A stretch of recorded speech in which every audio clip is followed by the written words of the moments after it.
The Koch videos are sponsored by the Little Rail House of Wellingborough.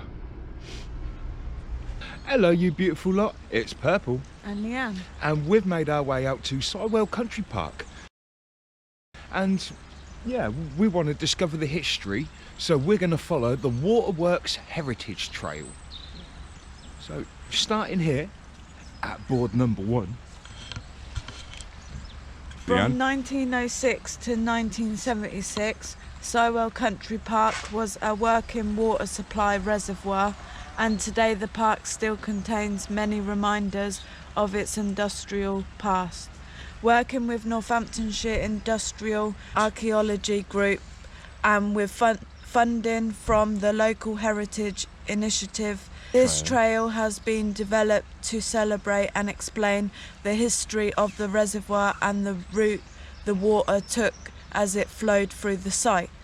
An accessible path links the various reservoir features, whilst a series of panels and a trail leaflet provides information about the park's former use. In addition, an education pack has been developed for use by schools and other visiting groups. And then we are standing right here. So yeah, that's cool. Well done, Leanne.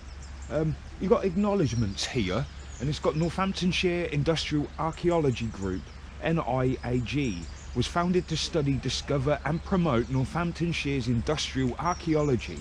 For more information, visit the NIAG website at niag.org.uk. The Sywell Reservoir Heritage Trail has been made possible by the local Heritage Initiative grant. So, cool, nice funding. But what we're going to do is we're going to do this one. And then when summer comes, it's nice and lush, we're going to do that one. The water. Yeah, but features. for now, yeah, we're going to do that. Panels. That's it, so we're starting here. We need to go here. Yeah, so we need to make our way up into that corner. But that's cool, because I know there's some good pathway bits in there, so let's go check them out. Yeah. So, No, we'll walk up this one. Yeah. Oh, look, some more running water here.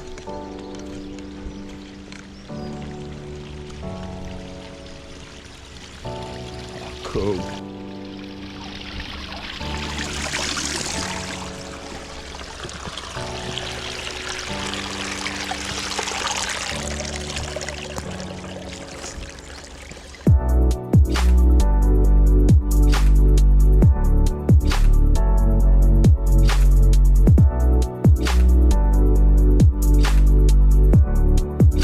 It was the size of that tree. Well, it was, but that would have been massive.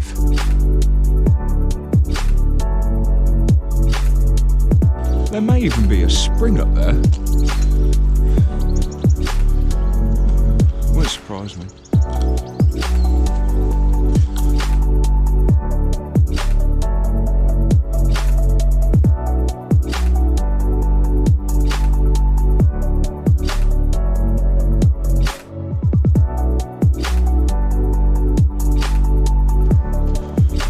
Baby monkey puzzle. It's doing all right. It's nice and green.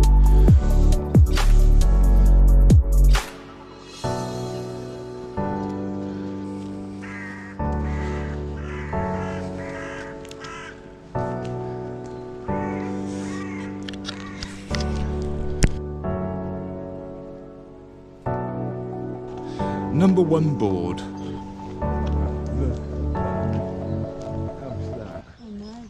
the dog's in the water. Dog's in the water, I'm is going he? to leave my camera, baby, right? Okay. Oh, but I'll read this one. Wow, look at that. So from Wooded Valley to Edwardian Reservoir. So basically, all this was just a stream that would come down through and down that way. So what they done is they put this dam in, and it backlogged the water. Of course, it created a lot of flooding. Yeah. Only over 100 years ago. 300 metres ahead lies the tumbled down mill. Can't see where that is. But there's the map. Wait, Wait, is it over in there, in that corner? No, that's a bird hut. Oh, right, yes. But yeah, it's the impression. That's what it would have looked like. So, yeah, right in the middle of the lake, there would have been a mill, I suppose. That's awesome. There were plenty of local opposition to the reservoir plans, and people worried that their own water supply from the two streams will be interrupted. Look, the old mill site is marked on an 1886 OS map, so I'll have to bring that up when I get home. And it should tell you where the mill is. I suppose it's here. Yeah, this one says their history. Right, so, yeah. So we want the dam and valve tower. Is that over there? Yeah, that's got to be that one. Let's go for it.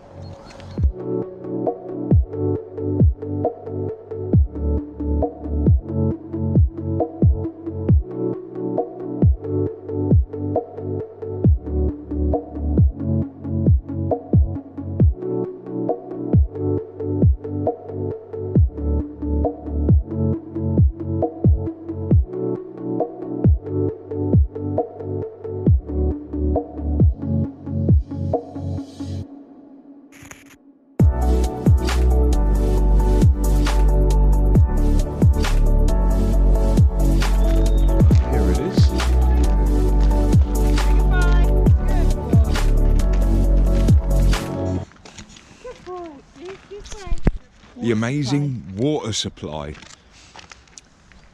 you want to read that one? Completed in 1906, Sywell Reservoir was built by the Higham Ferrers and Rushden Water Board to supply clean water to those two growing towns. A dam, 304 metres in length, was built across the valley, creating the landscape you see today. And when full, the reservoir could hold nearly a year's supply of water. It's awesome. A disaster avoided. In September 1904, during construction of the reservoir, disaster nearly struck. The puddle clay wall sank nearly a metre and slipped forward into the reservoir, which luckily did not contain much water at the time. Because of this, the dam was braced with an extra 50,000 tonnes of material, which caused a 15-month delay in completion and raised the construction cost from an estimated 65,000 to over 100,000, which is about 6.2 million today. Look at this bit. Yeah. Capacity. Look at that. That's so many litres. Maximum depth of 12 metres at the water tower, with an average depth of 5 metres elsewhere in the water. Distance around the reservoir is 4 kilometres, and the dam is 21 metres high. That's mental. Huh.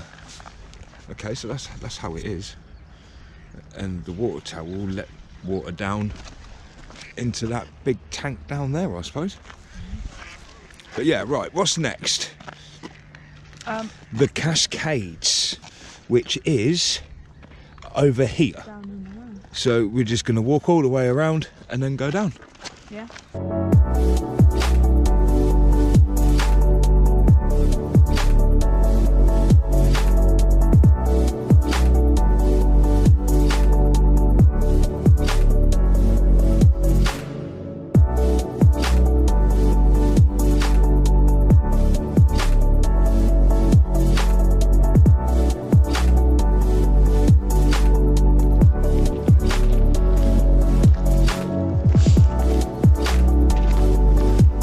So this, Leanne, is the overflow part for where the reservoir raises right up and has to release. So therefore this bit was created to help it flow. Is it on a sluice? No, it's just a weir.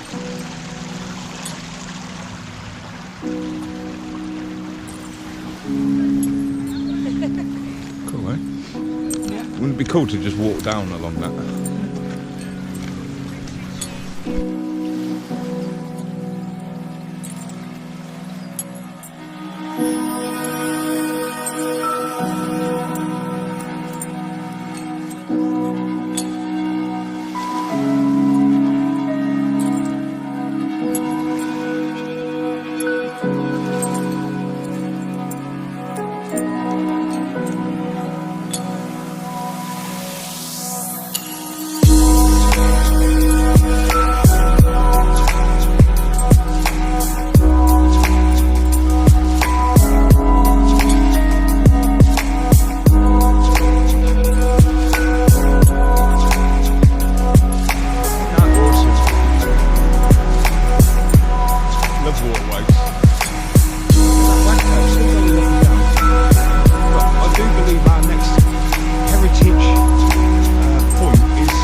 Here we go. Panel number 3. The bywash channel is the overflow channel for the reservoir. It releases water into Sywell bottom stream. In order to build Sywell Reservoir, Higham Ferrers and Rushden Water Board had to agree to release 455,000 litres of water a day into the stream to maintain its flow, an obligation which continues today. Anglian Water still has emergency powers over the water. These were last used in August 1984 when there was a pollution incident in the River Nen. Over 3.4 million litres of water an hour were released via the bywash channel into the Nen in order to help flush out the pollution. Wow, that's awesome! Oh wow.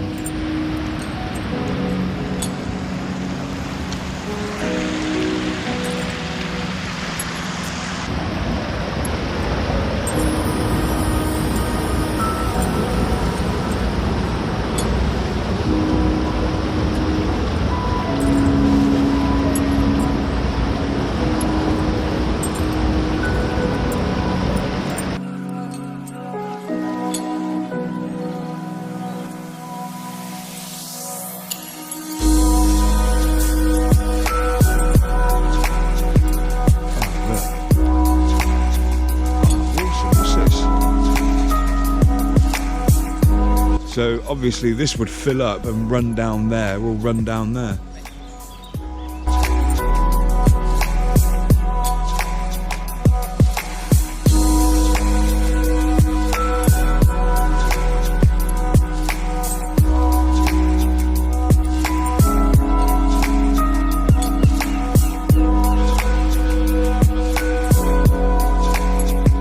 What number are we?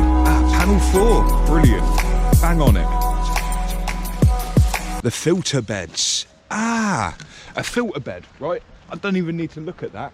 Jamie Brady has taught me about these filter beds, and you'll find a lot of them along the Nen River as well. So where it got polluted, they kind of had these reed beds installed, right? Yeah.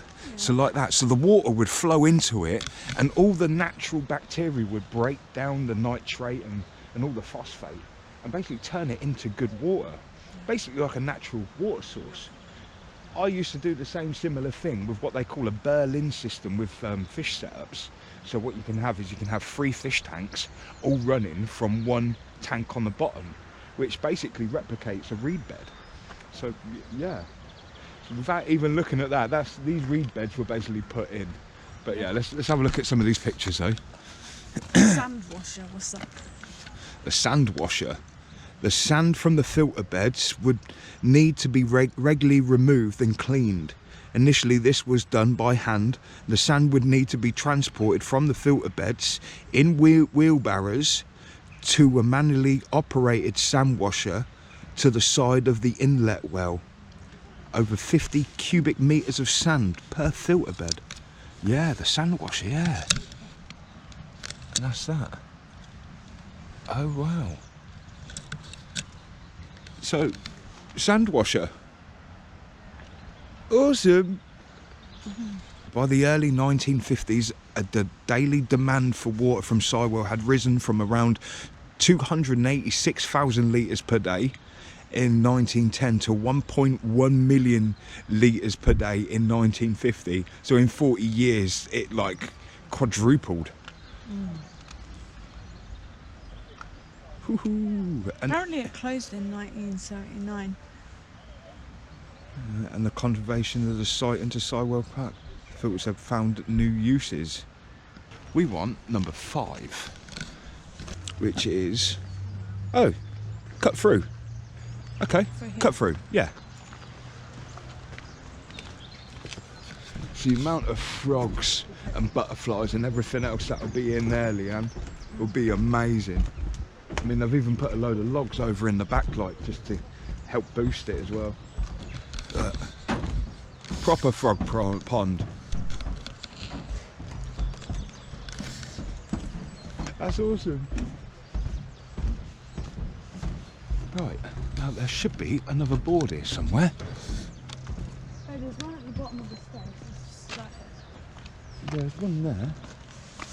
But I'm pretty sure it is this one. Because we haven't been to it. Look, this is the butterfly. The butterfly garden. This is it. Oh, there's one in there as well. Remember? Oh, there's a board.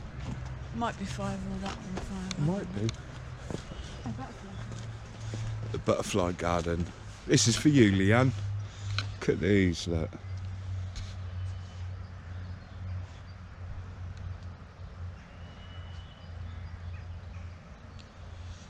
The small tortoise shell.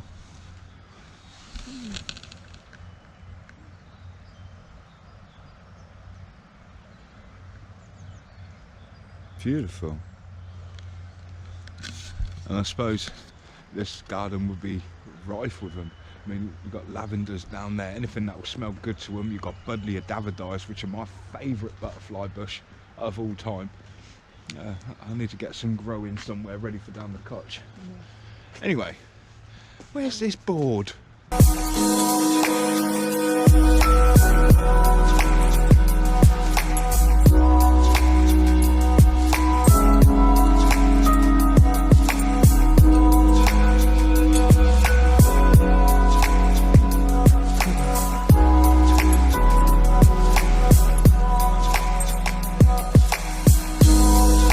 The dam meadow. That damn meadow. We manage the downstream side of the dam for wildflowers. The reservoir is inspected annually by an engineer who, among other things, checks that the grass side of the dam has a good coverage of vegetation and that the path along the top is in good order. This is to ensure that the reservoir were to overtop the dam following an extreme flood, that the water would not erode the surface and cause the dam to fail. Okay. Cool. Well, that don't really help us. Where's these other information boards? Oh dear.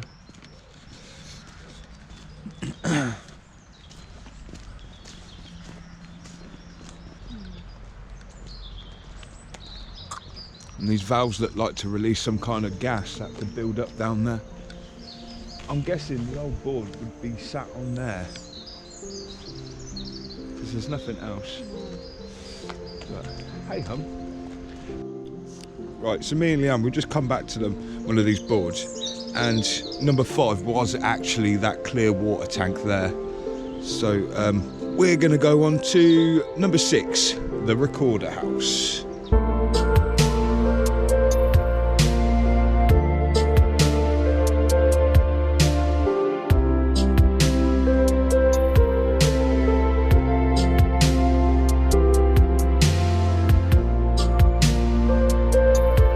There's a tree museum just up at the top there as well. A little bit like the one we got in Calimax. Awesome. Thank you! Thank you, my dear, thank you. And you. There we go then.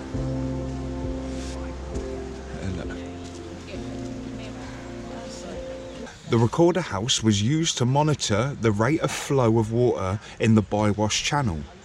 The recording apparatus, made by Lee Recorder Company of Manchester, still stands inside and is in full working order. Water passed below the building and was registered by the meter above, and a special paper charts giving a record of how many gallons an hour were passing through the pipe. A separate instrument in the pump house will record the number of gallons per hour going into Higham Ferrers and Rushden. Continue on the Waterworks Heritage Trail up along the path to the pump house. But it's supposed to... Oh, wow, it's there! Wow, look. Awesome.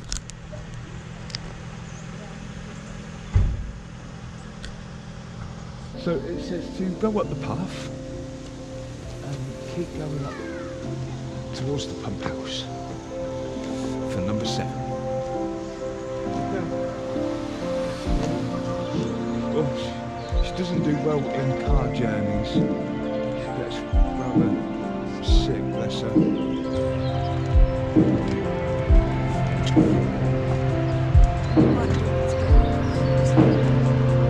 Of course, the old Pump House Cafe.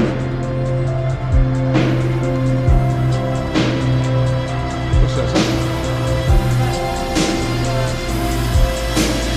Oh, we've got Dragon Finder. Frog life, proper frog pond down there. Right, the Pump House. And we know where the other one is. Yes, I do.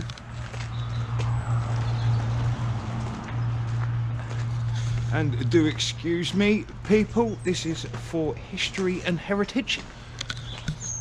Oh, look. Bat box. That's awesome. That's a bat box. We need more of them. Right, now round here it is. The pump house or engine house. Oh wow, and it was an old gas engine. Once the water had reached the suction well outside the pump house, that one, the building was home to 2 gas engines, 2 pumps and the gas producing plant. Everything was duplicated so pumping of the water could continue at all times. The pumps were made from brass and gunmetal. Raised the water around 60 metres from the suction well. Chlorine was added to kill any bacteria in the water and sent it 19 kilometres along a 30 centimetre main pipe to be covered service reservoir on the Bedford Road, just outside of Rushden. From here, 22.5 kilometres of smaller pipes distributed the water to different parts of Rushden and Higham Ferrers. It took about 3.5 hours for the water to travel from Sywell to Rushden. That's awesome. Of course, there's your illustrations.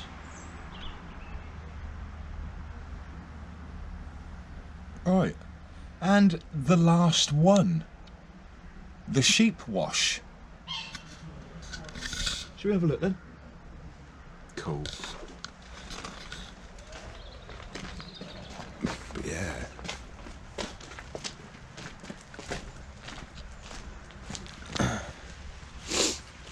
Oh, horses on the field. Ah. And the last one, the wash pit. This brick-lined wash pit was once used by local farmers for washing sheep. The wash pit dates back to at least 1777, when both it and the nearby road, Washbrook Lane, are mentioned in the Mears Ashby Enclosure Act. When proposals to build the reservoir were put forward in the early 1900s, local people were worried that the wash pit would become unusable. Arrangements were made so that the water was let out of the reservoir via the by-wash channel to keep Sywell bottom stream flowing, and so to allow the pit to continue to be used. Awesome.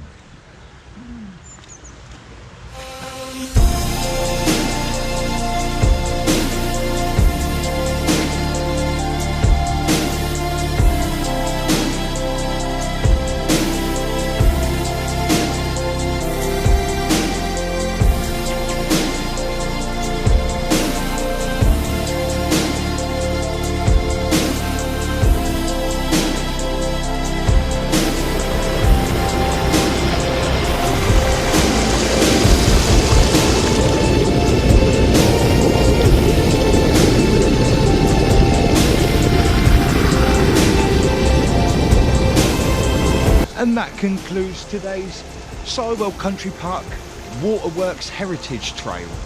And this is the smaller of the two. I thought we'd do this one, and when it gets nice and green and lush again in the summer, we'll come back and do it again.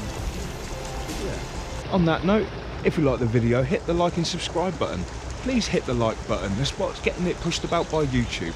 Then don't forget to check out these 2 videos as well. They're great for a little extra enlightenment. So with all that in mind, Peace, love and light with a touch of Northants unity. oh yeah, see you again soon.